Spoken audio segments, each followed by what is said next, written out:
Mengapakah penulisan karya bahasa Melayu dianggap tidak penting dan tidak eksklusif seperti karya bahasa Inggeris dalam kalangan masyarakat kaum India? Apa pandangan Cikgu Chelvi dekat sini? Okey, saya memang nak menjawab soalan tu sebenarnya. Persoalan yang agak menarik sebab saya nak kongsi pendapat saya sendiri. Sewaktu sebagai seorang pelajar, sewaktu saya membesar, saya memang sangat minat membaca buku cerita. So memang buku-buku di perpustakaan sekolah rendah, sekolah menengah, even di peringkat sekolah menengah, saya dah baca hasil tulisan sastrawan negara A. Samad Said. Begitu menarik. Tetapi apabila saya mula pergi ke universiti dan saya mampu untuk membeli buku-buku saya sendiri, saya dapati bahawa kualiti penulisan karya bahasa Malaysia tidaklah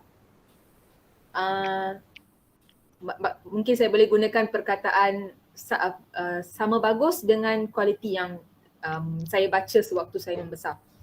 Itu sebenarnya menjadi salah satu perkara yang menghalang saya untuk membeli dan membaca hasil penulisan dalam bahasa Malaysia pada waktu itu, dan mula saya secara serius mengalih ke pembacaan saya kepada bahasa Tamil dan juga bahasa Inggeris.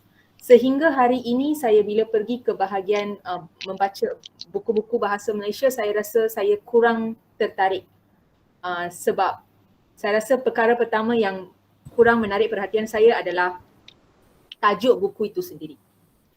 Suami saya postman, itu saya rasa tajuk itu sendiri sudah pun memberikan satu walaupun dalam bahasa Inggeris kita kata don't judge a book by its cover, saya rasa mungkin saya jenis yang judging the book by its title. So memang saya kurang berminat.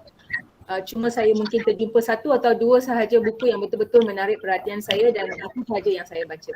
So kita sebagai penulis, saya rasa itu adalah salah satu tanggungjawab yang kita pikul, yang mana itu kita perlu menghasilkan hasil penulisan yang lebih berkualiti. Kalau kita tidak menghasilkan karya tersebut, selama-lamanya dia tak akan sampai kepada para pembaca. Okay, itu saja. Terima kasih. Baik, terima kasih Cikgu Chelvi. Apa kata saudara Anna Durai Subramanian pula? Kalau kita tengok banyak tulisan-tulisan dalam bahasa Malaysia, semua berpalitkan agama.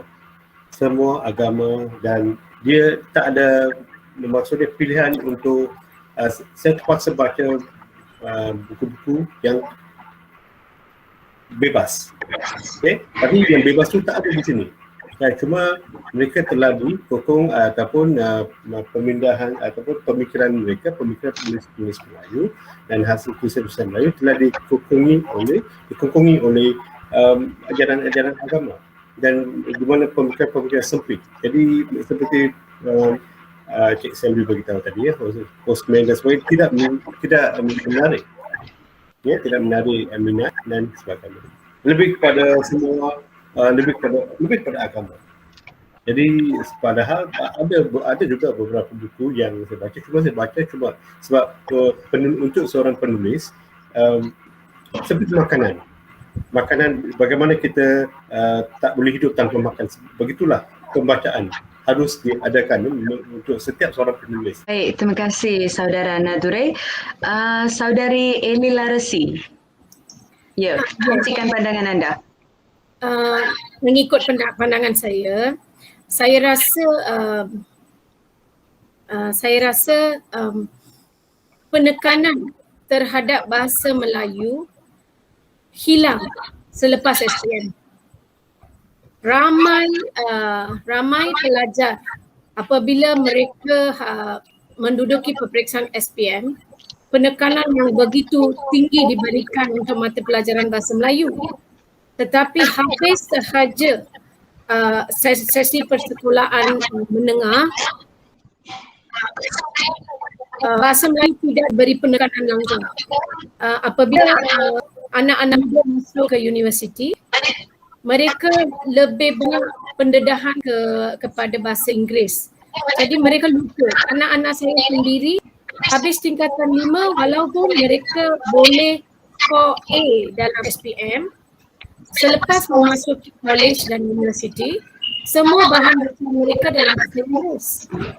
Jadi mereka lupa dan hilang minat terhadap bahasa Inggeris. Itu pandangan saya. Baik, baik. Terima kasih Puan Eli Larasi. Ada siapa-siapa yang nak kongsikan pandangan mereka? Encik Mahendran? Masyarakat kita ataupun masyarakat yang bukan Melayu, mereka rasakan bahasa Malaysia ni bukan bahasa mereka.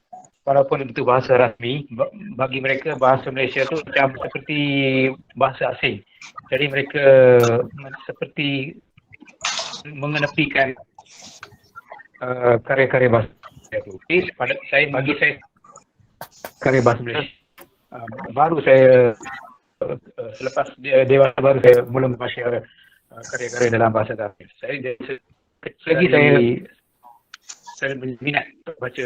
Dengan sendirinya saya tahulah tidak ada terpaksa pun untuk membaca, tapi dengan sendirinya saya sudah minati karya-karya bahasa Malaysia.